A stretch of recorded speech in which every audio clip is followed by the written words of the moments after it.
Welcome to Rock Talk, the official podcast of Rockhurst High School in Kansas City, Missouri, where we explore the voices, values, and vibrant life of our Jesuit college prep community.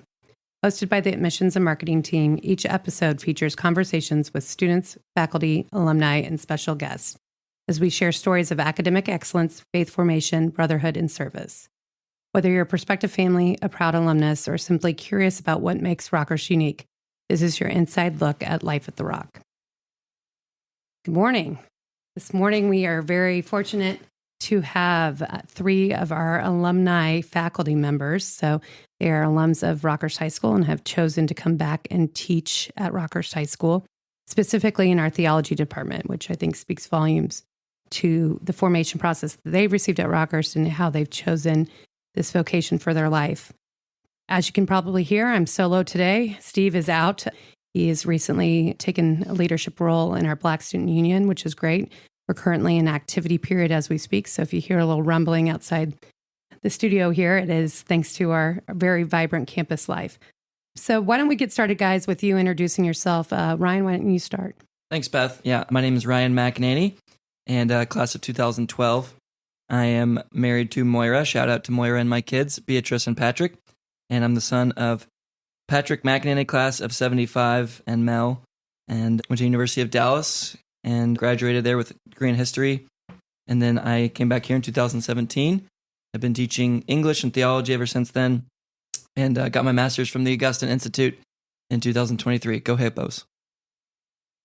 I'm Jon Feder from the class of 2010. I went to the University of Nebraska, spent a year in the Alum Service Corps with the Jesuits in the central and southern province of the U.S., and taught at Rupe Jesuit High School. And then I'm back at Rockhurst now, teaching in the theology department, coaching soccer, helping with the outdoors club, and sources of strength. Hi, I'm Luke McLellan. I'm class of 2000. I went to Rockhurst University, where I graduated in 2004. This is my 21st year at Rockhurst teaching theology. And I help with the outdoors club, and I help run the video game club. I just finished a graduate degree in theology at the University of Notre Dame this past summer, and I also went to KU for a degree in global international studies. Great. Thank you guys so much for coming and talking to us today. Today is our fourth episode of kind of looking at the themes of faith and formation at Rockhurst. So I know you guys kind of briefly chatted about this, but if you don't mind kind of sharing a little bit more about what brought you back to the Rock, like what brought you back here to dedicate your life to teaching young men? If I could just start, I mean, one of the people's here in the room right now with me, Luke McLellan, and I just like to name names. I mean, it's my teachers definitely brought me back here to the Rock. Rich Sullivan, Andy Hagedorn, Mike Dirks, Marvin Grillo, a lot of these great teachers who have been here for a long time. Just their witness, their love of teaching. I think, yeah, they were God's hands and feet in bringing me back to the Rock. So I'm very thankful for them to inspire my own personal vocation to come back here to the Rock. I'd echo a lot of what Ryan said too, and it being largely the influence of the faculty that I had as teachers when I was a student, Luke McLellan being one of them. And I'd echo a lot of the same names Ryan said too, Marvin Grillo and Coach Mo and Mr. Lingar, many others. And for me, it was the intangible stuff. It was the class academic rigor is high and top notch. And for me, a lot of the deeply influential aspects of my experience as a student were seeing the ways my faculty lived, worked together, and then immersed themselves in like aspects of the school that were not just in the classroom too. That meant a lot to me and influenced my desire to be a teacher too.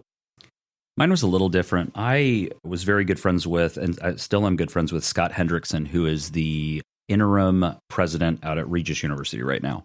And we used to spend a lot of time together when I was in college. And after I graduated, I was slated to do the Peace Corps for 2 years. And every week he'd kind of plant the seed of, oh, have you thought about teaching at Rockhurst? Have you thought about teaching at Rockhurst? And I was like, maybe someday, but like, I really kind of want to go do this Peace Corps thing.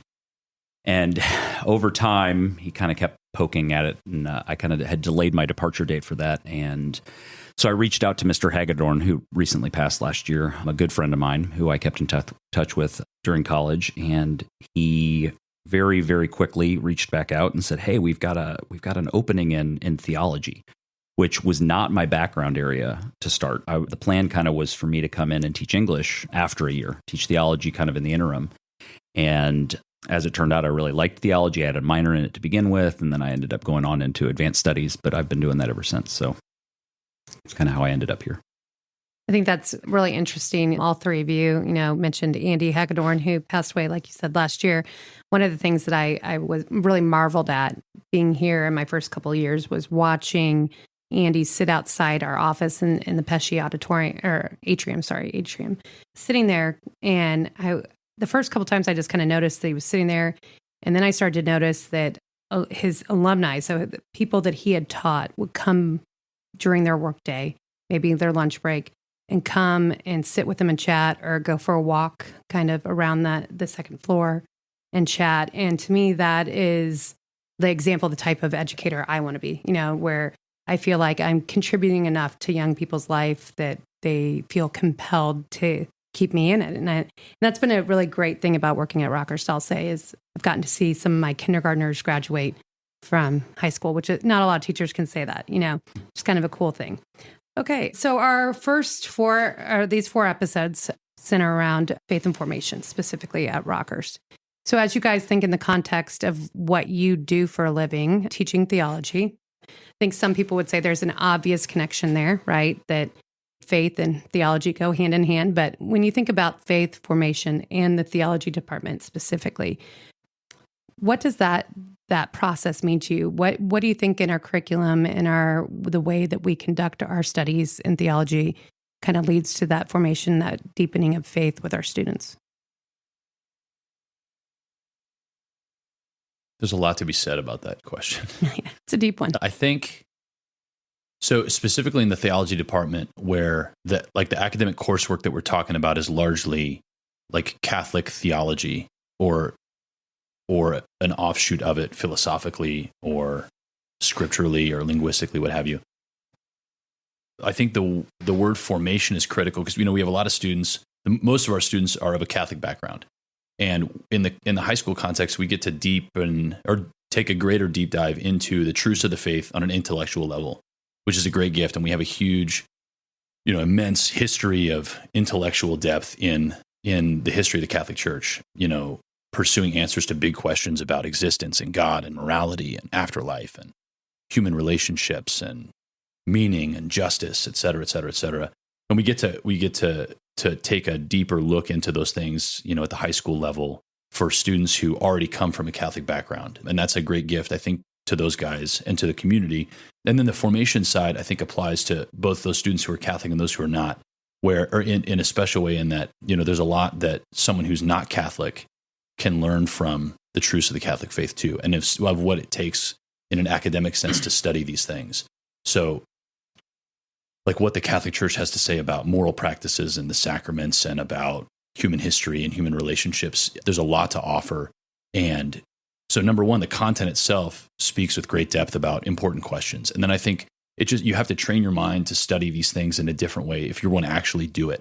And like, for example, when I taught freshmen who were just coming into Rockhurst, taking a deeper, more academic, intellectual look at the Catholic faith can be kind of be something that takes a sec to get used to. So in the formation side, there's a richness in learning how to train your mind to seek answers to questions bigger than your own existence, and that goes for all levels of the theology department, I think. Can I throw in a big word here? Cruciformity, which is just basically being made into the form of the cross of Christ. And for me, I kind of go back to this phrase that was taught to me, which is you can't know what to do until you know who you are. And as Christians, if we're trying to act like Christ, we have to know who Christ is. So the formation piece for me goes back to knowing who Christ is. Right? If we're trying to act like him and walk like him to be Christians, the reason we teach what we teach is because we want to end up acting like him. And that goes with Christians and Catholics alike, just trying to model ourselves after him because we believe that he saved us and he is God. So, Yeah, I think how we form people should be based on our faith.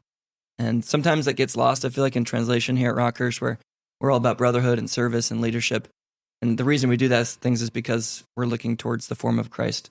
So that's always an easy bread and butter for me to come back to, of why we form boys the way we do, is because we believe what we do believe. I agree with both of you on that. I think we've grown a lot as a theology department in my time here. I think we've moved away from theology just as a bunch of answers to the what and a lot more depth on the why. And I think that with that, I think Jon kind of was talking about this, there's been like greater intellectual rigor. It's like there's greater accountability on, no, you guys need to be able to really think through these deeper existential questions. You need to start to, wrestle with them and open them up and see them at play in your own life. And I think that's where you then get back to like knowing Christ in the process. It's like, how do you get these young men to ask these questions, to guide them down the right path, but also get to them to have like an intimate relationship with Christ along the way. And I think that in the process, we've done a really good job of meeting the students where they are. I think the reality is we've got about 70% are Catholics at Rockhurst and about 30% are not. And then there are a number of Catholics here that maybe come from families that are not practicing as much, and some that are regularly practicing. And I think what I at least try to accomplish in my classroom is letting them all know that that every kid is in the same spot with asking these questions, and every kid's searching for answers. And it doesn't matter if they were here in this country or if they were in India, you're still existential questions are there's no boundary to them. And so if you can start getting them to see that we're this like one big brotherhood, that we're this one big community, and that we're all kind of wrestling with these things together, then I think you can get them excited to explore those a little bit on a deeper level and really be open to coming in contact with Christ. Yeah, I think you all really nailed it. And one of the things that you said, Luke, is something that I often have conversations with families who either maybe aren't from the Catholic faith, don't have a Catholic faith background, maybe they even have some aversion to the faith and in that application admissions process. And one of the things I always go back to is the formation piece, right? Everybody can benefit from that. It doesn't matter where you're coming from.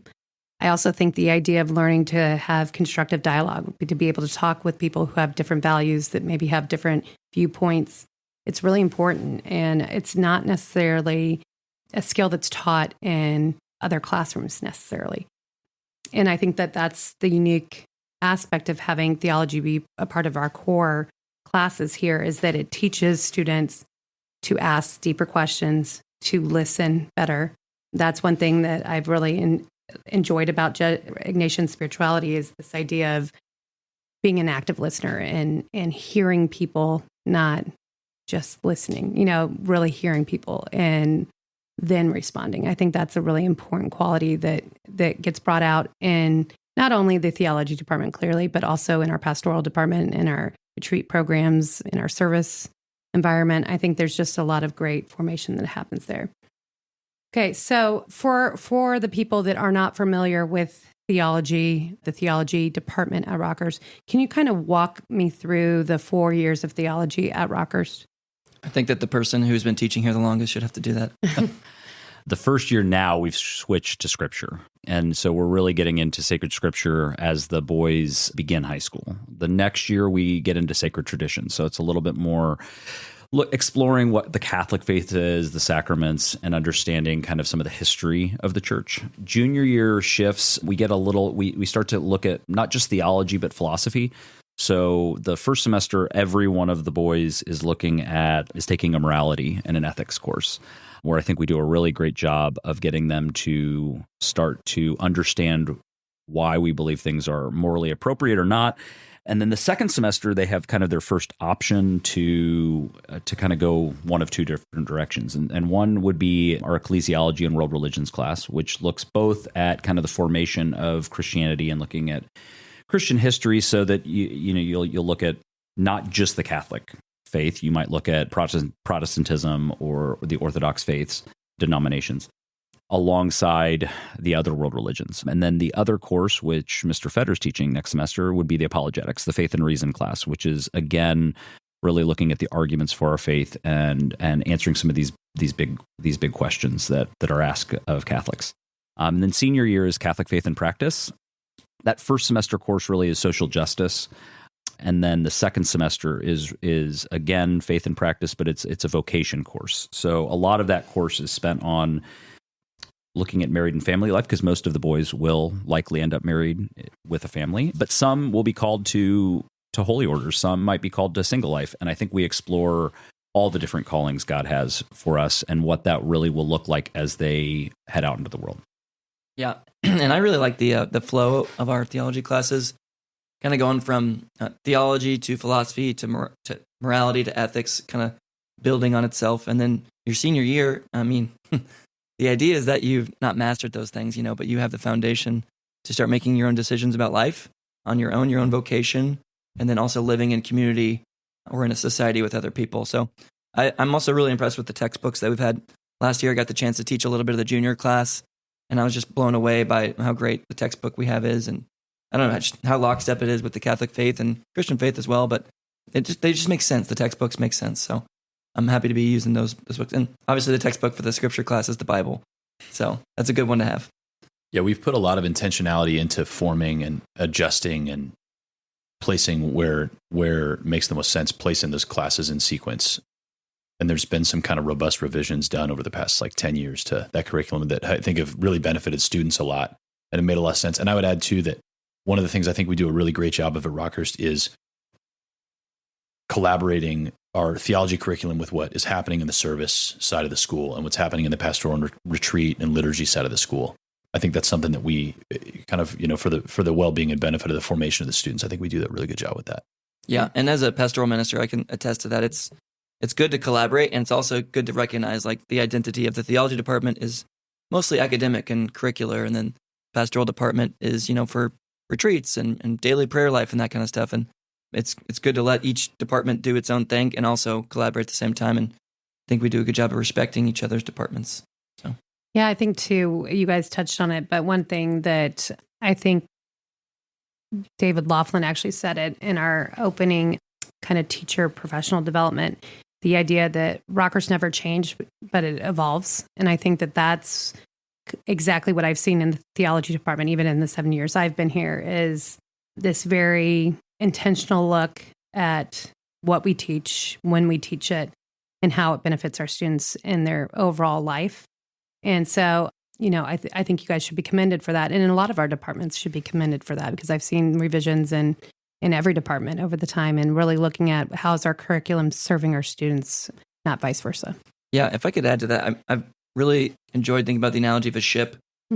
Rockhurst is a ship that, maybe has different captains from time to time, and maybe gets washed every once in a while, or gets renovations here and there. But for the most part, the ship is made up of very similar parts. I know that I've been hearing more and more stories about how Rockhurst was back in the day, and it's definitely different than it was in some regards. I feel like there's a lot of similarities in the culture, but I think that, the analogy of a ship that's hopefully going in the right direction and getting updates here and there every once in a while, but with different captains.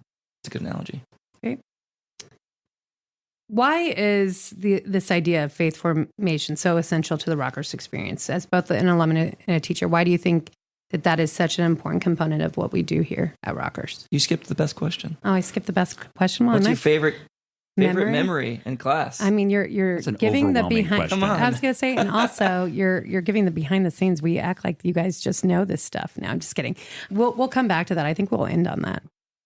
I can kind of jump in for the faith formation and why it's so essential. I think when I've got a son that's in 7th grade, he'll be here in a couple of years, and I think about all the things that at times in my life as an adult where I found myself anchored in the wrong things, where I found myself chasing the next position or make a little bit more money or do these things. And I think it's really easy to wake up and find yourself in your 40s and realize you were trying to find meaning in the wrong things. I think we all do it at times. That's our sinfulness. But I think what Rockhurst is it reminds us that our relationship with God is the most important thing.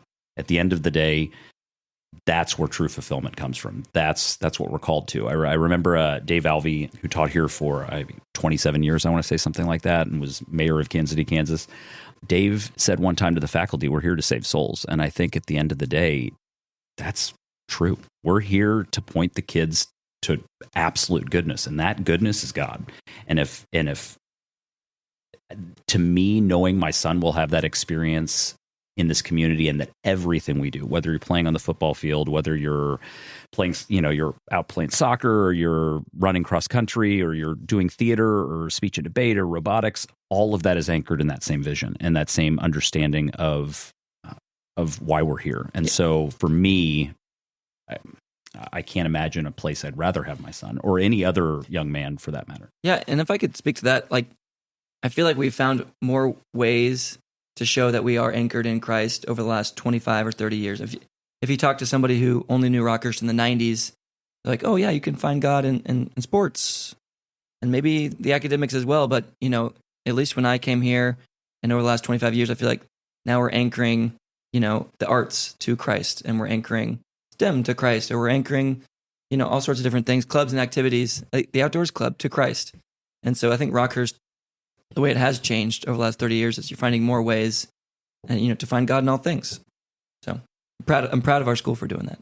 I'd agree. I think when it comes to like the importance of faith formation across the Rockhurst experience, and like speaking again in the collaboration between theology and service and pastoral and even other academic departments and co-curriculars, like one of the things we talk about in my classes a lot is that all human beings are fundamentally religious, because one of the things that makes us human is that we, like I think I said earlier, we ask questions bigger than our own existence about like the origin of man and what happens after I die, and does my life have meaning, and why should I act a certain way versus a different way? And even the guy who, is super anti-religion and, is an atheist still addresses those questions, even if he says the answer is no, there's no meaning and God doesn't exist and yada, yada. Yeah, Pope Benedict says even an atheist is pointing in the same direction. If you're searching for truth, right, you can't be looking any other direction but God. Yeah. So we're, offering, formative opportunities in a formative time of life, between freshman and senior years of high school,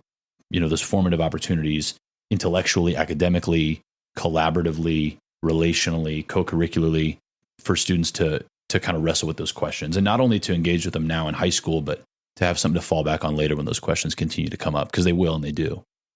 Yeah, that's great. Probably be the least popular person with Stephen Charbonneau, the head of the theology department, here in a minute. But if you look to, you guys have done a lot of work in the department looking at classes over the last couple of years. What would you pick as your dream class? Like if you could add a class to our theology department, and maybe it already exists, maybe it's something we're already teaching, what would be that class? I love the ethics class that we teach right now. That's what I would teach. We're all really personally attached to the classes. That's a good problem to have. Exactly what I'm teaching. This comes up a lot in the department. We're like, we should add something, and everyone's like, but I really love the class that I already teach.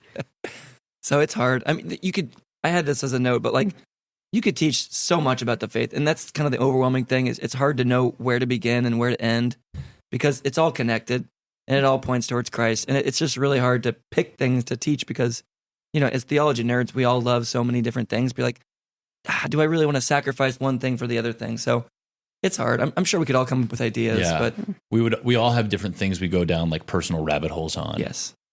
I could think of 5 classes. I love eschatology. Yeah. I don't know if eschatology really the book of Maccabees.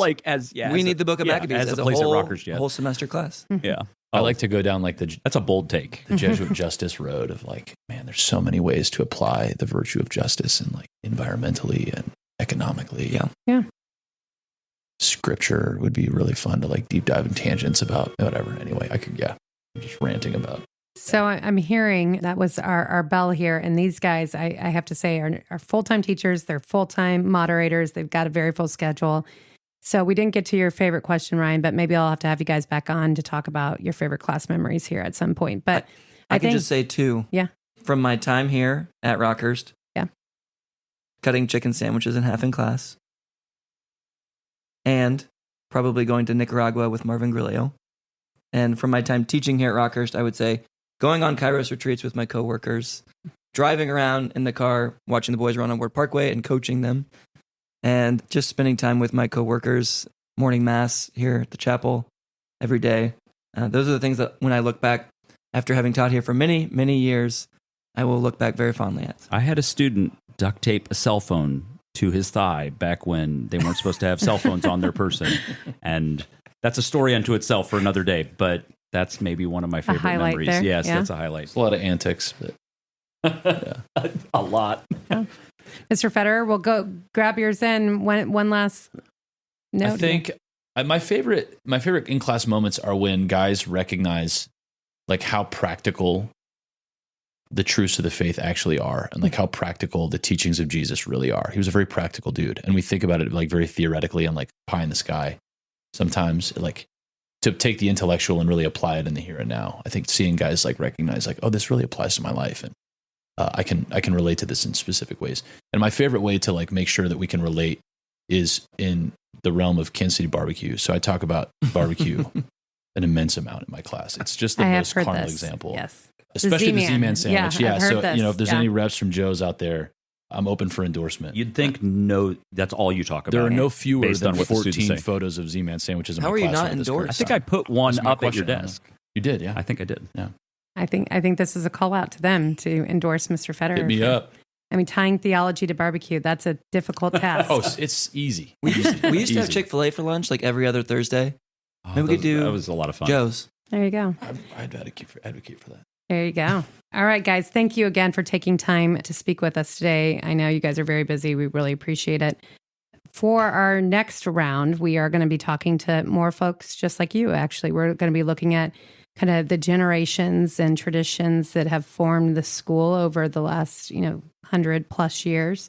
We're going to look at multi-generational families, first-generational families, families that have given a tremendous amount to the school.